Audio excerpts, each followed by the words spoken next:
Да кажем, че имаме това каре, което трябва да го запълним. И ако използваме просто нормалния Transform Tool, ще получим една картинка, която може да се използва единствено за морски курорти, които са с цел отслабване, защото виждате хората как наддаваха доста килограми. Затова има... Ето тук пак ще ви дам друг пример с сърфистите. Сърфистите, забелявате как водата се промени и запълни пространството, но сърфистите получиха ни много големи сърфбордове. Затова има нова функция, която се казва Content Aware Scale. Ако използваме нея, първо тук ще ви покажа. Забележете как пространството се запълва без вие да имате нужда да правите абсолютно нищо. Двете жени в долния ъгъл са абсолютно нормални, кораба също, парашутист отгоре си остава с нормален парашут и с успех за приземяване. В случай с сърфистите, ако се загледате в водата, че тя се запълва.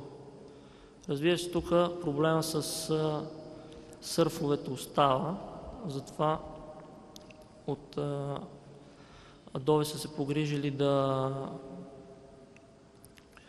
ни помогнат. Няма да ви покажам, но ако си направите една селекция, аз вече имам и си я запазите. Ето в случай включваме селекцията пичове и тръгнем да... Момент само. И изберем да се запази, т.е. това да не се трансформира. Забелявате, че снимката се трансформира, но сърфовете им остават нормални. Тези хора не са селектирани и виждате какъв е ефекта от това. Има доста такива малки неща, които ще остават да откриете сами, така как нямаме много време за всичките. Това е една дълга презентация, от която само една част ще ви покажа. Отново сме в Bridge, имаме няколко файла, които са снимани с фотоапаратче, което са непрофесионална техника. Ако отиваме в Tools, Photoshop и ще заредим всичките файлове като леяри в един отделен файл, ще може да коригираме трептенето на ръката, примерно, и да получим in-depth field, който се отнася за всичките тези кадри. Селектираме всички леери в случая и в Edit менюто Auto Align Layers и Auto Blend Layers отново те са ви познати, но в CS4 имат някои екстри. В Auto Align Layers тук ще забележите новите опции. Една от тях е Collage, която автоматично ще върти вашите кадри, за да ги позиционира. Кое е интересно за нас? В случая това е Vignette Removal и геометричната Distortion, както се превежда това на български. Натискаме OK. Photoshop ще си прецени всеки един от тези леери по какъв начин трябва да бъде трансформиран и подреден така, че да кадъра на всеки един леер да е абсолютно подравнен с този под него. Това е доста голяма снимка, затова се появява и прогрес бара и ще видите, че ако отключа, всичките снимки са на едно и също място. И за да получим търсения ефект, ще отиваме на Auto Blend Layers, Stack Images.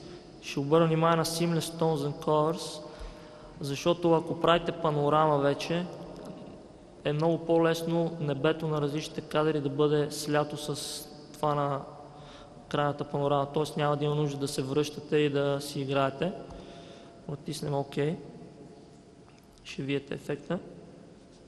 Вече имаме готов файл, забелязвате каква е разликата и комплексните маски, които се получиха. Вие може да се върнете, да си ги редактирате, но отново това става само с няколко натискания копчета и технологията за тези опции е наистина доста вълнуваща.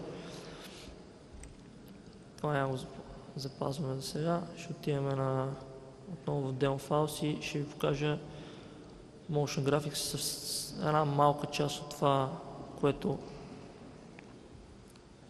има в Photoshop CS3 Extended относно анимациите. Ако включим Animation, първото нещо, което ще забележите, това са Comments layer. Писането на всякакви коментари вече в Photoshop се пренася в другите програми и ако работите което предполагаме така с няколко екипа, на тях има много лесно да видят къде точно имате забележки.